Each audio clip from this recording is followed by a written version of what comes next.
Assalamualaikum warahmatullahi wabarakatuh. Hai, perkenalkan namaku Zikra Makfira dari kelas 11 IPA 1 dari SMA Negeri 3 Painan.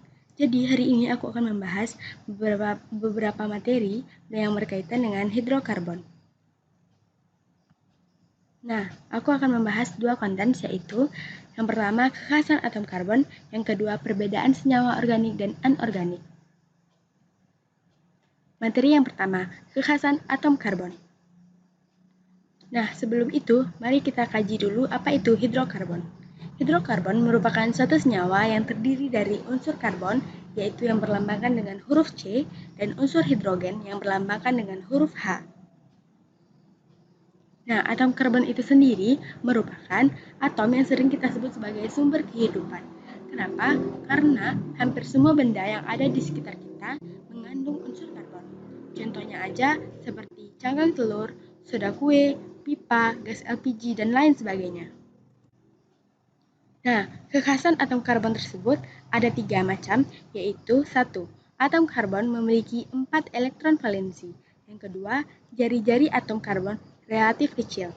Yang ketiga, atom karbon dapat membentuk rantai karbon. Nah, ayo kita kaji satu persatu. Yang pertama, atom karbon memiliki 4 elektron valensi. Nah, menurut kaidah oktet dan duplet, atom karbon tersebut belum mencapai kestabilannya. Oleh karena itu, kita harus menambahkan 4 buah atom hidrogen agar atom karbon tersebut mencapai kestabilannya. Nah, kekhasan yang kedua yaitu jari-jari atom karbon relatif kecil. Nah, kalau kita lihat di tabel periodik unsur, atom karbon terdapat di periode kedua. Artinya, atom karbon tersebut hanya memiliki 2 kulit terluar. Dengan demikian, jari-jari atomnya juga pasti kecil. Nah, karena jari-jari atom karbon tersebut kecil, maka ikatan kovalen yang akan terbentuk relatif kuat. Nah, ikatan yang dapat terbentuk oleh atom karbon ada 3, yaitu yang pertama ikatan tunggal, ikatan rangkap 2, dan ikatan rangkap 3. Nah, contoh gambar ikatan atom karbon adalah sebagai berikut. Nah, kekhasan yang ketiga yaitu atom karbon dapat membentuk rantai karbon. Rantai yang pertama yaitu rantai terbuka atau alifatis, yaitu rantai yang antar ujung karbonnya tidak saling berhubungan. Rantai jenis ini ada yang bercabang dan ada yang tidak bercabang. Rantai yang kedua yaitu rantai tertutup atau siklis, yaitu rantai yang terdapat pertemuan antara ujung-ujung rantai karbonnya. Terdapat 2 macam rantai siklis, yaitu rantai siklis dan aromatis. Sedangkan rantai siklis terbagi pula menjadi 2, yaitu senyawa alisiklis dan senyawa heterosiklis. Nah, yang kedua yaitu perbedaan senyawa organik dan anorganik. Nah, ada beberapa perbedaan senyawa organik dan anorganik. Yang pertama yaitu asalnya.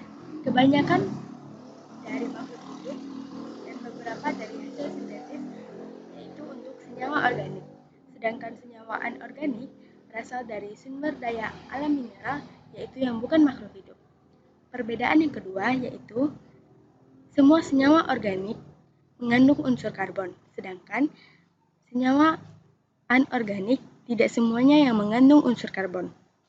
Perbedaan ketiga yaitu senyawa organik dapat larut hanya dalam pelarut organik, sedangkan senyawa anorganik dapat larut dalam pelarut organik maupun pelarut air. Nah, perbedaan yang keempat yaitu senyawa organik umumnya bersifat non-elektrolit, sedangkan senyawa anorganik umumnya bersifat elektrolit atau konduktor listrik dalam larutannya. Perbedaan yang kelima yaitu unsur penyusun dari senyawa organik yaitu terdiri dari C, H, O, N, S, P, F, Cl, dan lain-lain. Sedangkan penyusun dari senyawa anorganik yaitu adalah hampir semua unsur. Perbedaan yang keenam yaitu senyawa organik, contohnya seperti protein, karbohidrat, lemak, asam fosfat, vitamin, polimer, dan lain sebagainya. Sedangkan senyawa anorganik yaitu contohnya garam, asam kakodilat, asam karbonat, kalsium klorida, amoniak, dan lain sebagainya. Sekian saja penjelasan saya tentang materi hidrokarbon. Terima kasih sudah menonton. Assalamualaikum warahmatullahi wabarakatuh.